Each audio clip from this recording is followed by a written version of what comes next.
What is going on, New York Giant fans? Welcome back to another Roster Bubble Series video. Hope you guys are doing well. Hit the like button if you haven't already, comment and subscribe. Turn on post notifications so you know when a live stream pops or video drops. Appreciate you coming back. Share this out. Do all the good stuff. We'll have a podcast recapping the Giants-Texans game probably out on Monday at 12:30 p.m. Eastern. So look out for that and some of the other content we've been doing. So we have another Roster Bubble Series video today, and this looks to be the final one, but the Giants may sign a couple of guys within the next week because they did sustain a couple of injuries against the Houston Texans. And with that said, if you guys haven't been here before, we take a player that's on the cusp of being cut. We talk about their background, their competition, ways they can win a spot on the roster, ways they can lose a spot on the roster, and a prediction at the end.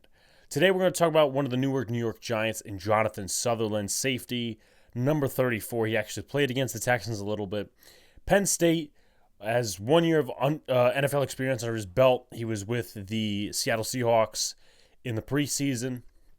Then he went to the practice squad, and then the Giants signed him. 5'11", 214 pounds, 26 years old. So he is an older prospect by far. Spent 5 years in college.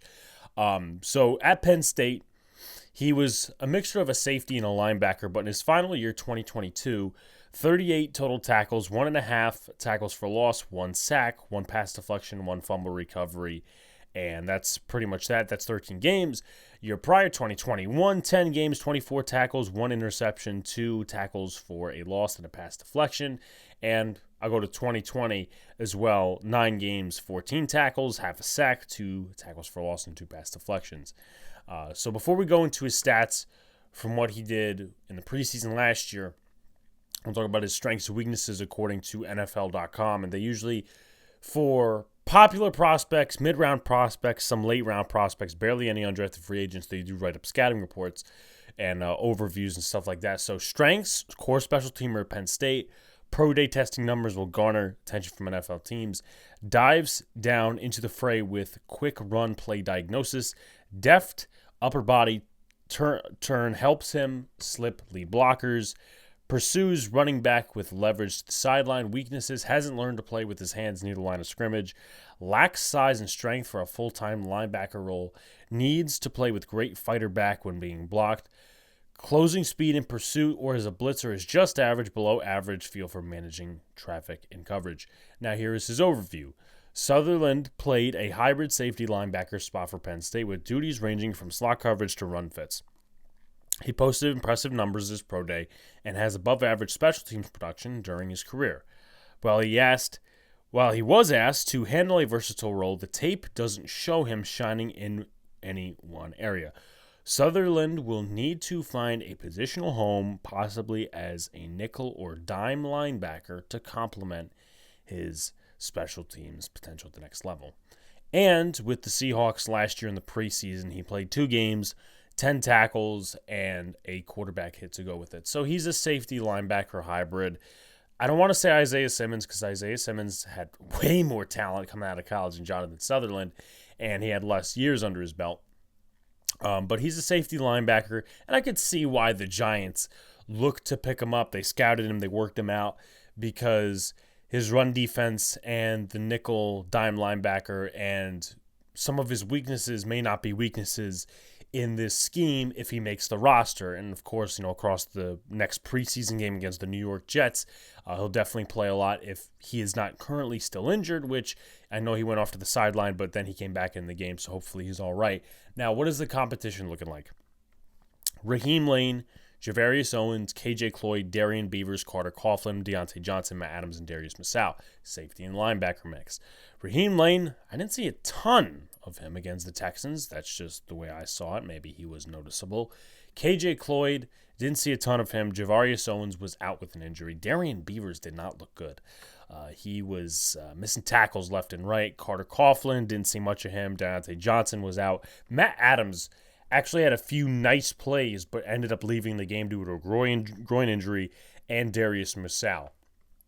So before I go into how he could win, how he could lose, when I talk about his weakness may not be a weakness in the Giants system, is I talked about before how he doesn't really fight back against blocks, and basically the offensive linemen, the tight ends, get the best of him. In this scheme, it's a little different. They're not told to, okay, you attack a gap and, run downhill, or you just basically at the line of scrimmage every single time. The defensive linemen open the gaps for them. Dex, Chapman, Burns, Thibodeau, those guys. And then that's where you have Okereke find a gap, and, he does his job. Deontay Johnson, first preseason game, succeeded at that. And even in the training camp sessions, he succeeded at that. That's where Sutherland could potentially succeed and find a role as that linebacker type. And unfortunately, his size prevents him from being a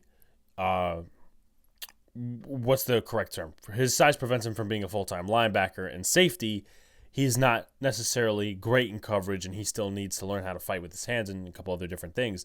So how can he win? Health is number one. 2 is special teams usage and production. I think he could be a protector, a penetrator, and protector, penetrator, blocker. Now, blocker, special teams, blocking on kicks, blocking on punts. Penetrator, going after the punter, going after the returner on kickoffs. And protector, protecting the punter when there's penetrators coming in. Kind of the Shane Smith, Darian Thompson role. I know I'm using 2017 players, but just to give you guys an idea, that's the role I think he probably is best used on special teams. The second one is run defense. And I'm going to look at the tape a little bit, because if you guys watched the Giants-Texans game, the second half, the Giants were eviscerated against the run. It wasn't inside runs. It was outside runs. The counters, the tosses, all that outside stuff, runs to the outside, the Giants were totally eviscerated by. Linebackers were being blocked, missed tackles by the corners, defensive linemen getting stonewalled. So if Jonathan Sutherland was a part of that, that's bad. But if he wasn't, and he was just playing his high safety role, which he was most of the game, then you could say, okay, maybe put him in the box and he actually will do something against the run, unlike some of these other cats that you put in the box, like a Darian Beavers. So run defense is a way he could win a spot on the roster. Slot versatility. I know that he played some slot in college, but overall versatility, maybe in the slot as a safety, in the linebacker spot, positioning him around the defense, 3 safety looks. I know they won't do that a lot because they don't want to expose their defense full throttle in these preseason games, but that's just a note, just to see where your guys are at.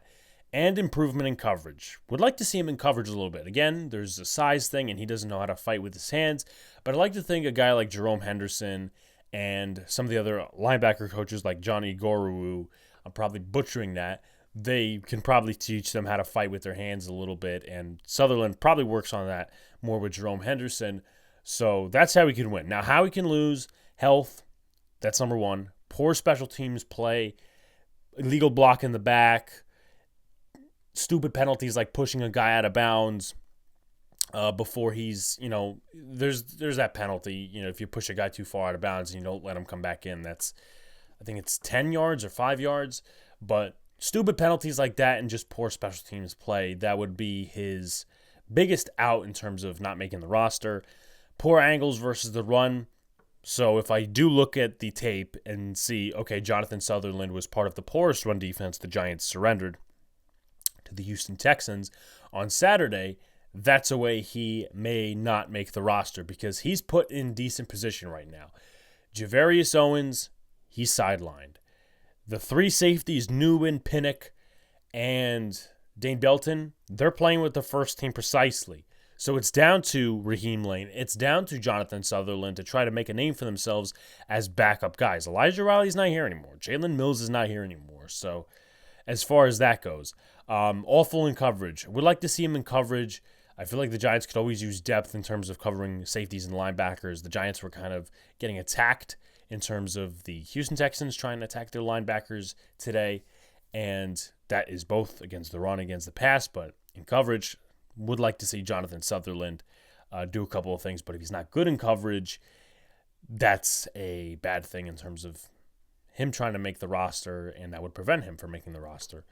Overall, I think he's pretty much a camp body for the Giants. He'll get plenty of playing time against the Jets. I think it's going to be one series for the starters, and that's it, if that. But I don't think Sutherland makes the roster. If he's good enough, he makes the practice squad, but I think the Giants will be looking elsewhere for some safety depth. Like, comment, subscribe, turn on post notifications so you know when a live stream pops or video drops. Appreciate you coming back. Peace out, guys. See you later, and stay cool.